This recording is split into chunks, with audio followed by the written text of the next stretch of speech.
Divine intervention is when a deity, so God or a god, becomes actively involved in human affairs here on Earth. Now, of course, we don't know if divine intervention is a real thing, but today's story certainly offers compelling evidence that it might be. But before we get into that story, if you're a fan of the strange, dark, and mysterious delivered in story format, then you've come to the right place because that's all we do, and we upload once a week. So, if that's of interest to you, please use all your life savings to build this beautiful luxury home right on the coastline to be used as an Airbnb, and then finally, after years of work, when it's all done, tell the like button that they can stay in the Airbnb for the first time to the first guest, all for free, go enjoy it, but don't tell them about all the human-hating, highly aggressive honey badgers you've hid under all the beds.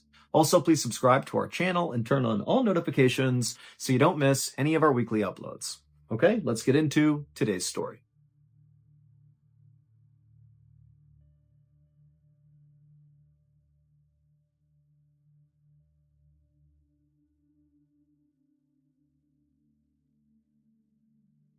Late on the evening of November 15th, 1884, a 20-year-old man named John Lee helped his sister Elizabeth clear the dining room table in the English manor where they both worked. John was a butler at this manor, and his sister Elizabeth was a cook. And the manor itself had a name. It was called the Glen, and it was this gorgeous property right on the beach in the seaside community in England. Now, years ago, the Glen had been much more grand, and in fact, the King and Queen of England had at one point came to stay at the Glen. But recently, the Glen and the family who owned it had fallen on hard times. The staff was down to a skeleton crew of just John, his sister Elizabeth, and two elderly maids, which meant virtually all the physical labor at this property fell to John to take care of. So, on this night, John was lugging a huge pile of heavy china in his arms to bring out to the kitchen, and as he was doing this, he was trying to talk to his sister, who was also kind of helping clear the table, about an upcoming dinner party they were going to host at the Glen for some very important lawyers and politicians. But as John tried to talk to Elizabeth, Elizabeth just wasn't really reacting. She was kind of staring off into space, and she was only carrying one or maybe two plates off the dining room table, while John is carrying like 50. And so John was becoming really annoyed with his sister. I mean, she's not really helping, and she's ignoring him. And so John was about to complain to his sister about her behavior when suddenly she turned around and she apologized to him and said, "You know what? I'm sorry I'm acting this way. I just don't feel very good, and I really think I should go lie down."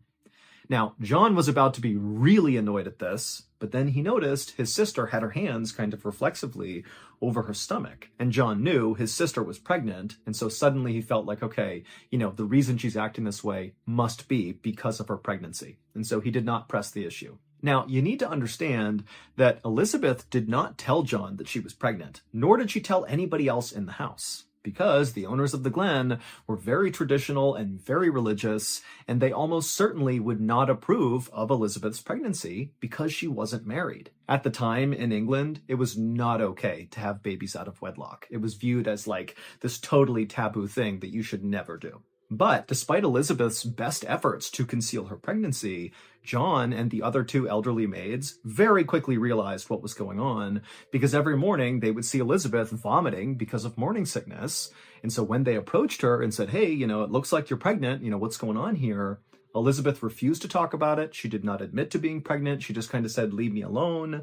I mean, John didn't even know who the father was. Like, Elizabeth did not want to talk to anyone about her pregnancy. But despite all that, John and the other two maids really wanted to support Elizabeth and help her get through this pregnancy, without being found out and potentially fired because of it. So when Elizabeth said to John that she just wanted to go lie down because she was feeling sick, he didn't press the issue, and he just told her, "You know what? I'm fine. I'll finish up. You go lay down. I hope you feel better." By 11 p.m., John was nearly done with all of his chores and he was getting ready for bed when one of the elderly maids came into the room and told John it was time for their nightly prayers. And without any hesitation, John put down the silverware that he was polishing and followed the maid into the living room where one of the owners of the Glen was waiting in her nightclothes. The owner was a 68-year-old woman named Emma Case, and at night, she really liked to lead a nightly prayer with her staff. It was something she really enjoyed doing. Now, John was not a very religious person, but he really cared about Emma, and so he agreed to do these nightly prayers really just to make her happy. I mean, after all, Emma had basically saved him on multiple occasions. John had begun working for Emma 6 years earlier when he was just 14 years old. And John, he was kind of like a rough kid and a troublemaker, but Emma, she just had a soft spot for him. And at some point, when John admitted to Emma that he was really interested in traveling the world someday, Emma would help him get into the British Royal Navy. And for 2 years, John very happily served in the military and did get to see the world. But at the 2-year mark, John came down with this terrible case of pneumonia, and it forced him to leave the military early. And so when John was medically discharged, he came back home and he had no idea what he was going to do. I mean, he anticipated staying in the Navy for some time, not just 2 years. But luckily, Emma stepped in again, and she gave this glowing recommendation of John to one of her very wealthy friends, basically saying, hey, you should hire John. And this wealthy friend of Emma's agreed and hired John, and John was so happy, so relieved. I mean, Emma has totally picked him up again. But after getting hired, John would make a totally stupid mistake. He would steal this really expensive plate from this wealthy friend, and he would get caught. And this wealthy friend, they didn't just scold John and make him give the plate back. They got the police involved, and ultimately John would be sent to prison for 6 months for the theft. And when John got out again, he was certain nobody was going to hire him. I mean, he just went to jail for stealing. But that was when Emma, for a third time, stepped in and helped John again. Emma was a big believer in forgiving people and giving them additional chances when they screwed up. And so she said to John, you know what? I understand you made a mistake. Why don't you come back to the Glen and work for me? You can be our butler. John couldn't believe it. I mean, he knew he did not deserve this chance, especially from Emma, who's now been done wrong by him multiple times. But, he was so grateful, and he said to Emma, I'll take this, of course, and I will do anything you want, no matter what. I will do the best possible job. I'm not going to screw this up. And so far, that was exactly what John had done since coming back to the Glen. He did whatever Emma wanted, and that included nightly prayers. So on this night, after John walked into the dining room, he took a seat next to Emma at the table, and then after Elizabeth and the other 2 elderly maids took their seats at the table, they all held hands and they bowed their heads, and then Emma began to lead them in prayer. When the service was over, the 2 maids got up and headed to the kitchen to make a cup of hot cocoa for Emma. Emma typically stayed up really, really late, basically later than anybody else in the house. And she liked to drink hot cocoa and just sit by the fire and, read and write letters. It was just kind of her time to be alone and to be left alone. And so after the maids had gone, John stood up too, and he said goodnight to Emma and told her to enjoy the rest of her night. And then he made his way into the kitchen and he went into the pantry, which doubled as his bedroom. And once in the pantry, he pulled out his cot, climbed under the covers, and he fell asleep. A few hours later, at about 3:30 in the morning, John suddenly woke up in the pantry to the sound of somebody screaming outside the door. And so John, he burst out of the pantry door, and right away he's looking in the kitchen, and it's just completely covered in smoke. He can barely see, but not far from him in the kitchen was his sister and also one of the maids. And they were the ones screaming. And they were actually screaming at John to wake up and go get everybody. We need to get them out of the house and get some help. And so John, his first instinct is, okay, clearly there's a fire or something. And Emma, she's upstairs and she could be in trouble. And so John, he instinctively ran towards the stairs and began going up to the second floor to save Emma. But as he went up the stairs, the other maid was coming down the stairs looking totally frantic. And she would tell John that she was just in Emma's bedroom and she couldn't see Emma anywhere. And her bed was totally on fire. And so she didn't know if Emma was even in there, but it didn't look good. And so John, at this point, he turned and went with that maid back to the kitchen where they linked up with John's sister and that other maid. And the 4 of them filled up buckets of water and tried to run back up the stairs to attempt to put out the fire that was in Emma's bedroom. But by the time they got back upstairs, the fire up there had really spread, and there was like a wall of fire right in front of Emma's bedroom. So there was no way to really get through it, and their little buckets of water did nothing. And so even though they hated the idea of leaving Emma potentially behind, the 4 of them knew they couldn't do anything more. And so finally, the 4 of them turned and began running downstairs to evacuate. And as they ran through the dining room on the first floor, they would find Emma. She was laying on the ground, sprawled out, and it was obvious to all 4 of them that she was clearly dead. However, it was also obvious that the fire had not killed her. She had clearly been hacked to death. She had all these horrible wounds on her head that looked like somebody had taken an axe basically to her head, and her neck was so deeply cut, it was almost like someone tried to remove her head. John and Elizabeth and the two maids just stood there staring in shock at Emma, not even sure what to do. And then one of the maids just started screaming, and then all four of them just turned and ran out of the house. Eventually, some neighbors, some local fishermen, and members of the Coast Guard were able to put out the fire at the Glen. But this was not just a fire, this was a murder. And so when police came to investigate, suspicion immediately fell on John. This was back in the day, well before forensic science was used in investigations.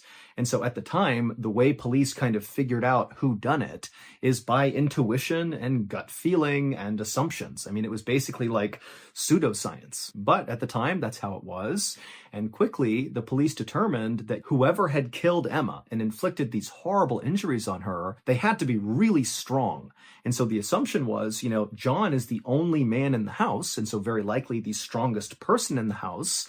And so he must have been the one to do this, because it didn't look like anybody else had the strength to do this. Also, the investigators found these blood trails underneath the rubble from the fire that showed Emma had not actually been murdered where she was found on the ground in the dining room. Instead, she had actually been killed in the hallway near the stairs, which was not far from the pantry where John slept. And basically right outside of John's pantry door was a bloody hatchet and a bloody knife. And on top of all of that, investigators also determined that the fire had been set intentionally, and the person who set it had used this particular type of oil that was very flammable, and they had doused it all over the house and ignited it. And it turned out the only place where this oil was located inside of the Glen was inside of the pantry where John slept. So on the same day this whole fire breaks out and they find Emma dead, John was arrested for Emma's murder.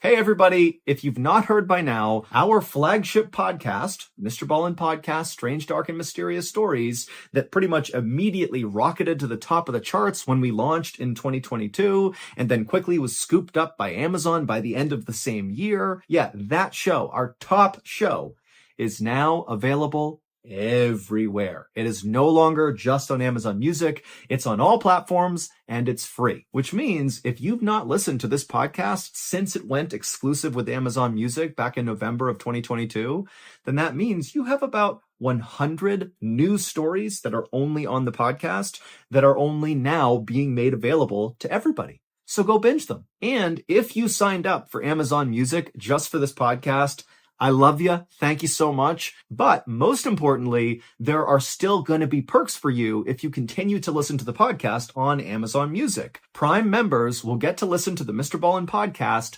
30 days earlier than everybody else, and Prime members will get to listen to the podcast on Amazon Music with no ads. But again, the Mr. Ballin podcast is now available worldwide on every podcast platform, and it's totally free. So please, if you would, go find the Mr. Ballin podcast on your choice podcast platform, whether that's Amazon Music or Spotify or Apple or whatever. Give us a follow, listen to an episode, and then please rate the podcast and leave a review. It does an enormous amount for the growth of the show. I'd really appreciate it. All right, back to the stories.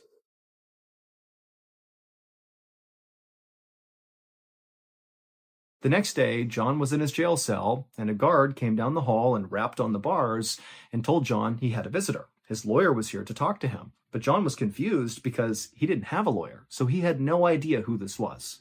But regardless, the guard opened up the cell, and he led John down the hallway to this room, and when John walked in, he saw there was this man who was very well dressed and very handsome. He was sitting at this table, and clearly he was waiting for John. And John, at first, he didn't really know who this guy was. But then it dawned on him that he knows who this guy is, and it made no sense that he was here to defend John. The man's name was Reginald Templar, and he was a very successful lawyer, highly respected in the area, and he also happened to be one of Emma's absolute closest friends. So Reginald Templar, Emma's close friend, the woman who's been murdered, is here to defend the person who's accused of killing Emma? It just didn't make any sense. But eventually, Reginald gestured for John to come in the room and sit down. And so John just kind of made his way in and he sat down. And Reginald immediately said, "John, I know you did not kill Emma. That's why I'm here." John was so relieved, and before long, he was pouring out all the information he could about everything he could recall about the night of the fire and the murder.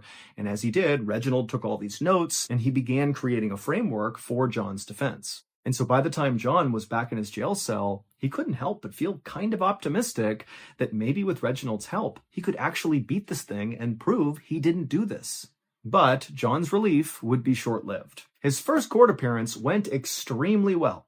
Reginald showed up in a fancy suit, and he was just completely on his game and just ripped the prosecution apart and basically said their entire case was just circumstantial, and he rattled off all these legal precedents, which John didn't really understand, but he looked up and saw the judge definitely knew these precedents and was impressed with what Reginald was doing. And then also Reginald would say that the police did a terrible job investigating. They basically didn't investigate and just jumped to conclusions that it was John. And so as Reginald is basically destroying the prosecution, Reginald looked over at the prosecutor, and he could tell the prosecutor looked really nervous. And so John was really starting to feel confident that Reginald was exactly what he needed. But on the day of the second court appearance, Reginald just didn't show up with no explanation. He didn't contact anybody. And so John just sat there waiting to see what was going to happen. The judge delayed for as long as he could.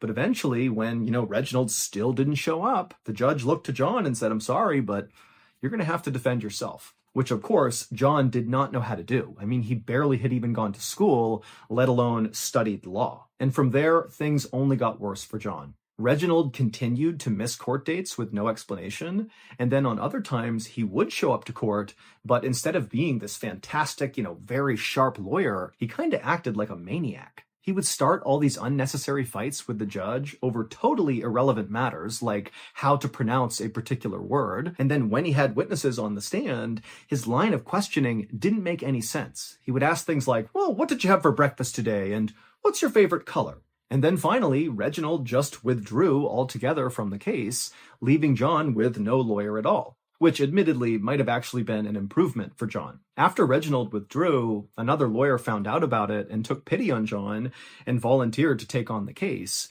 But it was on very short notice, and this other lawyer had good intentions, but was not nearly as skilled as Reginald was when he was kind of on his game on that first day.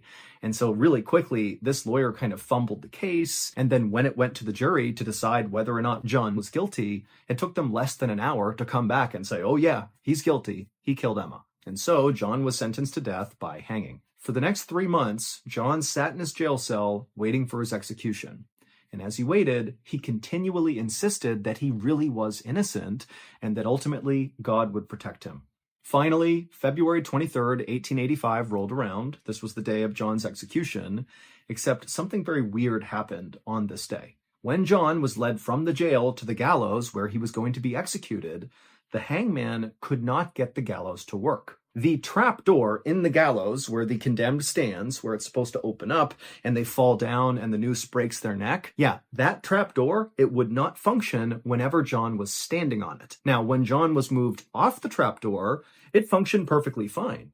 It was only when he was on that trap door that it would not work. And so think about this. Pretend you're John. 3 different times, the hangman led him onto that trapdoor. They put the noose around his neck, put a bag over his head, asked him for his last words, and they threw that lever. And each time, John is expecting to die, and it's not working. Finally, after the 3rd failure, the hangman just called off the execution, and then actually a judge would weigh in and say, "You know what? We cannot possibly attempt for a 4th time to execute John. This constitutes cruel and unusual punishment," and so they swapped his sentence from a death sentence to 22 years in prison. And none of this would make any sense until one day, 6 years after Emma's murder, when John, by this point, was just sitting in a jail cell and everybody had forgotten about him. On that day in 1890, a group of very high society type people, politicians and lawyers and rich people, they all gathered in this misty cemetery not far from the Glen. The group was in the cemetery for the burial of a very important and well-respected man who had died after slowly going insane. And as the priest finished his final blessing, the mourners began chucking handfuls of dirt into the grave. And as they did, one of them said quietly but out loud, "Today we have buried a murderer." Here's what many people believe really happened on the night of November 15th, 1884, when Emma was killed. At the time of Emma's murder, Elizabeth's pregnancy was very scandalous, but not just for Elizabeth. It was also scandalous for the father of the baby, the father who nobody knew except for Elizabeth. And it was scandalous for this father because, like Elizabeth, he was worried what society would think if they found out he was having a baby out of wedlock, especially with Elizabeth, who basically from a societal standpoint was kind of below his station. But despite all that, the father of the baby did not attempt to distance himself from Elizabeth. Instead, on the night of the murder, the father of the baby actually decided to sneak into the glen to see Elizabeth. But Emma was still awake. She was up late, drinking her hot cocoa, writing and reading, and she heard the sound of the father coming into her home. And so she got up to go investigate, and she would eventually find the father up in the hallway right outside of Elizabeth's bedroom. And remember, Emma is very traditional, she's very conservative and religious, and she's seeing this strange man in her house clearly going into or coming out of Elizabeth's room, and she was so offended and angry, and so Emma just began screaming at this guy to get out of her house, and if he didn't, she was going to tell the whole world about this illicit relationship. And then Emma walked up and hit this guy right in the face, and at this point, the father just snapped, and he flew into this rage, and he began screaming back at Emma, and then he grabbed a hatchet that was on the wall right near the pantry, he pulled it off, and he brought it down right on top of Emma's head, and Emma crumpled to the ground. And the man, he's looking down at Emma, and he's realizing he's inflicted this horrific injury on Emma, and if she doesn't die, she's gonna tell someone, and then this father is gonna go to jail, if not worse. So, in a moment of panic, this father runs into the kitchen, gets a kitchen knife, comes back, and he finished Emma off. Once she was deceased, he dragged her back to the dining room where she normally did her reading and writing, and then he doused her and the whole house in that weird oil that he found in the pantry where John was sleeping, and after getting the whole house covered in it, he ignited it, and then he ran out of the house. But over the next 6 years, Emma's killer felt so bad about what he had done, both to Emma and then nearly killing Elizabeth and his unborn child, that he went completely insane, and this caused his physical health to totally fail, and he died. But right before he died, as he's laying in his deathbed, he began ranting and raving about all the things he regretted in his life, including murdering a woman at a big, beautiful seaside estate. Basically, he was admitting to killing Emma, and he did it in the company of all the people who would then be at his burial. And so that's why, as they're throwing the dirt onto his casket, they're saying, "Today we buried a murderer." The killer's identity was none other than Reginald Templar, John's lawyer. Now, nobody knows if Reginald took John's case because he felt guilty and wanted to prevent an innocent man from going to jail, or if he just wanted to sabotage John's case to ensure he did go to jail to protect himself. We don't know. Either way, though, it was during the course of this trial that Reginald began his descent into madness, which would ultimately lead to his death. Some people believe the reason the gallows malfunctioned every time John stood on that trapdoor and it wouldn't open was because of divine intervention. That God or a god or some deity came to earth and literally interfered with the execution to spare John's life. And the reason people think that is because, John really was an innocent man and he did not deserve to die. John would serve all 22 years of his sentence, and then when he got out, he became famous for being the man who could not be hanged. John would eventually get married, and he would move to America, where he would live a very happy and quiet life until he died at the age of 81. Hey everybody, as mentioned earlier, right now you can listen to over 100 new stories on the Mr. Ballin podcast wherever you listen to podcasts. It's available on all of them. And so right now, I'm going to play you a clip from an episode of the Mr. Ballin podcast. It's called Rendezvous in Capistrano. Enjoy. At 10 p.m. that night, Deputy Tony Castillo of the Orange County Sheriff's Department was in his cruiser out on his usual rounds. Deputy Castillo eased off the gas when he noticed a silver Dodge Stratus car pulled over in the breakdown lane on a rural highway outside of San Juan Capistrano. It was pitch black and there wasn't much traffic. Castillo figured there wasn't a reason for anyone to stop right there unless they were having car trouble, so he decided he would walk over and see if they needed any help. Castillo pulled his cruiser in behind the car.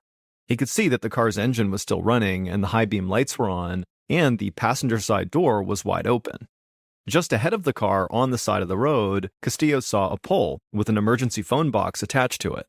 He thought maybe the passenger in this car had jumped out of the car after it pulled over to go use that call box to call for help, because maybe their car had broken down. But then Castillo noticed a woman's bare foot sticking out of that open passenger door, and he knew right then something had to be wrong. Castillo radioed to let dispatch know what he'd found and that he was now going to go investigate. Then Castillo got out of the cruiser, put his right hand on his holster, and began walking towards the back of the Dodge. Castillo's footsteps on the gravel were the only sound. Castillo saw what looked like a smear of blood on the back passenger side door. But he went around to the driver's side, and he saw right away the front window was smashed. And Castillo saw a scene of pure horror inside the car. A man was slumped over in the driver's seat, still wearing a seatbelt, and a woman who had been in the passenger seat was sprawled across the front seat, basically on the driver, with her head on the man's lap. Both of them had been shot multiple times, and they were drenched in blood, and when Castillo checked both of them for a pulse, he found they had none. They were both dead. Castillo rushed back to his cruiser, and he radioed dispatch to tell them that he had just walked up on 2 apparent homicide victims out on Ortega Highway. Then Castillo ran the plates on the Dodge